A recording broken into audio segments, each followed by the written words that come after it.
আপনি মনোযোগ দিয়ে কানগুলো খরগোশের মতো খাড়া করে যদি কথাগুলো শোনেন, আপনার মনে হবে আপনি এখানে বসে কিয়ামত চোখে লাইভ দেখতেছেন। লাইভ কিয়ামত যে একদিন হবে, এই পৃথিবী যে ধ্বংস হয়ে যাবে, এটার ব্যাপারে সবার অগাধ বিশ্বাস আছে তো?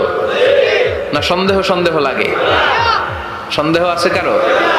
এই পৃথিবী একদিন থাকবে না, ভেঙে চুরমার হয়ে যাবে, খান খান হয়ে যাবে, সব ম্যাসাকার হয়ে যাবে। আমি থাকবো না, আপনি থাকবেন না, আমরা কেউই থাকবো না, থাকবে একজন, তিনি কে?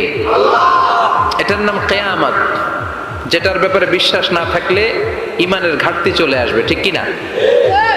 তো সেই কিয়ামতের দিনটা কেমন হবে, কিয়ামতের দৃশ্যটা কিরকম হবে, এর নকশা খুব সংক্ষিপ্ত পরিসরে মাত্র 11টা আয়াতে আল্লাহ তুলে ধরেছেন। তা আসুন আমরা সরাসরি কিয়ামতকে দেখে আসি, আসলে কিয়ামতটা কেমন। বর্ণনা করছেন কে? আল্লাহ। আল্লাহ একটা শব্দকে এই সূরার শুরুতে 3 বার উল্লেখ করে আমাদের দৃষ্টি আকর্ষণ করেছেন। Allah tried to draw our attention by mentioning 3 times a word, and that is al-qari'ah. al-qari'ah শব্দটাকে তিনি 3 বার উল্লেখ করে আমাদের দৃষ্টি আকর্ষণ করেছেন। একটা শব্দ 3 বার বললে মানুষের দৃষ্টি আকর্ষিত হয় না? যেহেতু এটা আরব দেশে নাজিল হয়েছে, আবার মক্কায়, মক্কার লোকেরা আরবি বুঝে, তাদেরকে প্রথম বলা হলো আল কারিয়া, তারা ফিরে তাকালো, কি আল কারিয়া? আবার বলা হলো মাল কারিয়া, কি মাল কারিয়া? আবার বলা হলো ওমা আদরাকা মাল কারিয়া। আবার তারা ফিরে তাকালো। দৃষ্টি আকর্ষণের জন্য আল্লাহ তাআলা 3 বার এই শব্দটা বলেছেন।